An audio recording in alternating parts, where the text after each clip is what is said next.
Sahabat agropreneur, salam sukses luar biasa.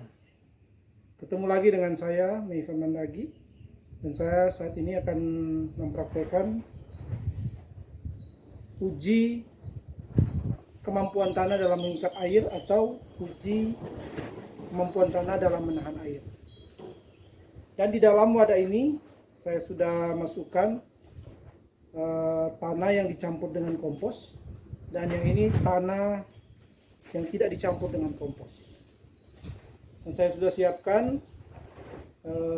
air yang sama banyaknya, dan akan saya masukkan ke dalam wadah yang ada tanahnya secara bersama-sama, dan kita akan melihat mengukur waktu yang dibutuhkan sampai air benar-benar menetes ke bawah. Ya, kita akan mulai.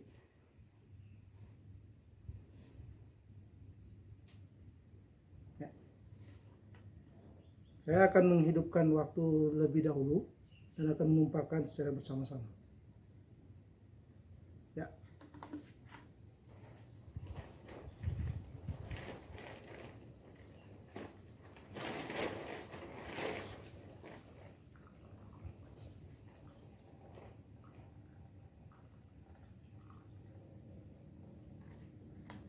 Ya, habis. Kita akan melihat bagaimana perbedaan antara tanah yang dicampur dengan kompos dan tanah yang tidak dicampur dengan kompos.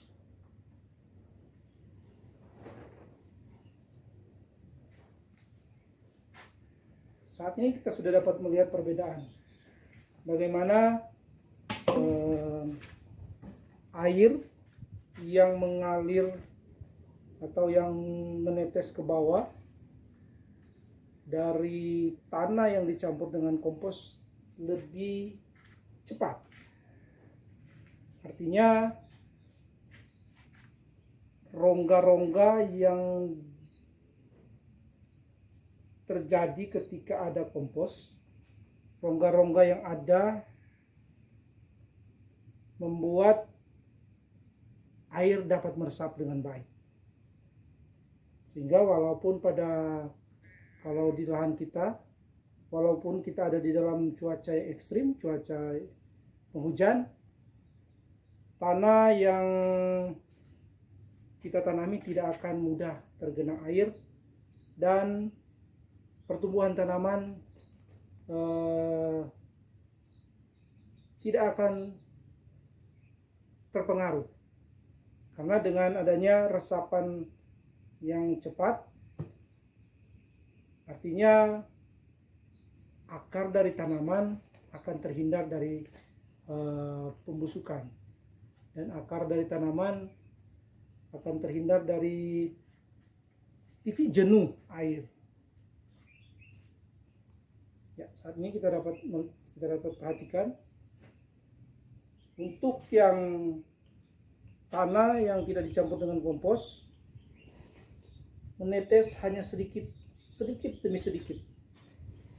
Tetapi untuk tanah yang dicampur dengan kompos, kita dapat melihat perbedaan yang ada di dasar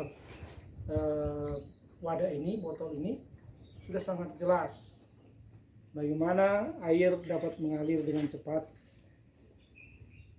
air dapat meresap dengan cepat ke dalam tanah, sehingga tanah kita tidak mudah tergenang air, tidak mudah terjadi erosi. Tanah yang tidak dicampur dengan kompos dapat sangat dengan mudah tergenang air yang dapat menimbulkan berbagai penyakit di dalam tanaman. Ketika tanah kita atau lahan kita tergenang air, tentu akan ada patogen-patogen, jamur-jamur yang akan berkembang di sana. Selain itu akan terjadi pembusukan akar, pembusukan batang, tapi juga kerontokan bunga dan pembusukan buah. Nah, dapat kita simpulkan bahwa sebaiknya kita kita di dalam mengolah tanah kita harus mencampur dengan kompos agar dapat menciptakan rongga-rongga yang ada sehingga air dapat meresap dengan baik dan dapat menunjang akan pertumbuhan daripada tanaman kita. Karena di dalam kompos ini tentu ada berbagai macam nutrisi yang ada, unsur hara, unsur mikroorganisme yang baik untuk tanaman. Nah, kita akan menunggu sampai air berhenti menetes pada tanah yang dicampur dengan kompos.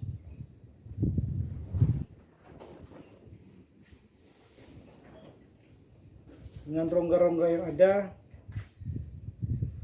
air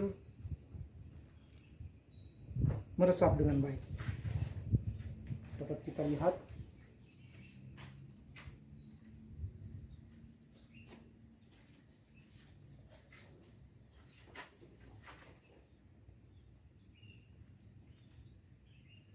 ya, kita tunggu sampai air berhenti menetes pada tanah yang dicampur dengan kompos, dan kita akan melihat waktunya.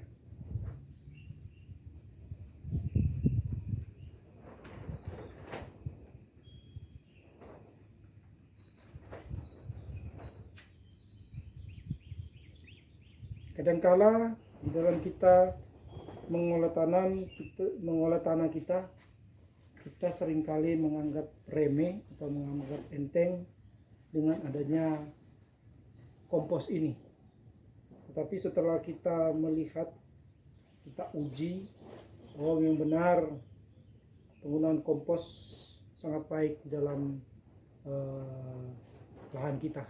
Apalagi di dalam kita menjaga akan ekosistem yang ada di dalam tanah kita, akan kelanjutan tanah kita, sehingga tanah kita tidak akan menjadi kurus ketika kita terus menambahkan kompos yang di situ ada berbagai macam mikroorganisme yang dapat membantu penyerapan unsur-unsur hara pada tanaman.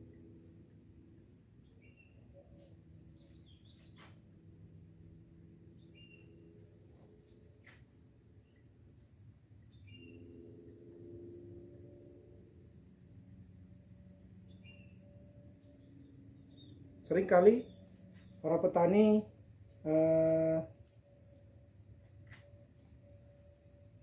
malas untuk melakukan pengujian seperti ini. Kebanyakan hanya mengolah tanah dengan ilmu-ilmu atau dengan pemberitahuan dari orang-orang lain. Langkah baiknya sebagai pengusaha tani, kita dapat menguji akan lahan kita masing-masing supaya kita dapat mengetahui bagaimana keadaan tanah kita sebenarnya, bagaimana kesuburan tanah kita, sehingga kita dapat menanam tanaman yang subur, yang tentu akan memberikan hasil yang baik bagi kita. Ya, kita lihat air sudah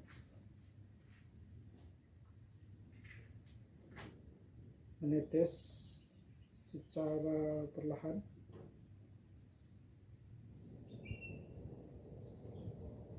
Dan kita akan tunggu air sampai berhenti menetes pada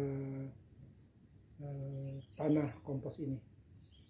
Kita dapat melihat dalam tanah yang tidak dicampur dengan kompos hanya sedikit air yang meresap ke bawah.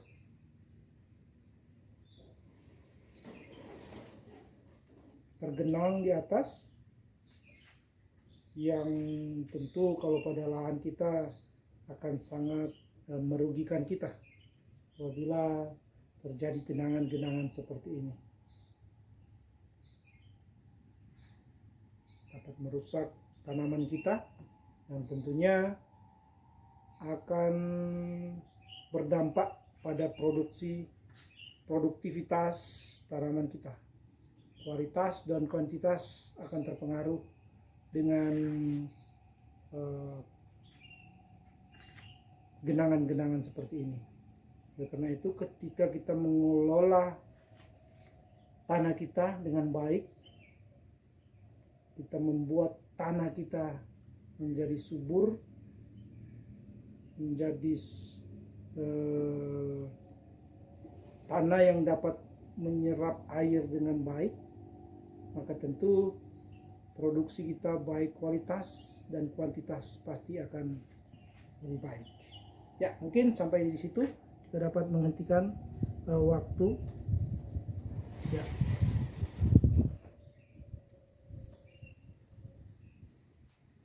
Ya, kita membutuhkan waktu 1 menit 10 detik. Jadi sebagai kesimpulan sekali lagi, marilah kita memakai kompos di dalam kita mengolah tanah kita. Karena dengan memakai kompos kita akan menciptakan rongga-rongga yang akan membantu air meresap dengan baik ke dalam tanah. Ini akan menopang akan pertumbuhan tanaman kita sehingga tidak mudah terjadi pembusukan pada akar, pada batang, kerontokan bunga, tapi juga pembusukan pada buah. Mungkin hanya itu dan sekian, terima kasih.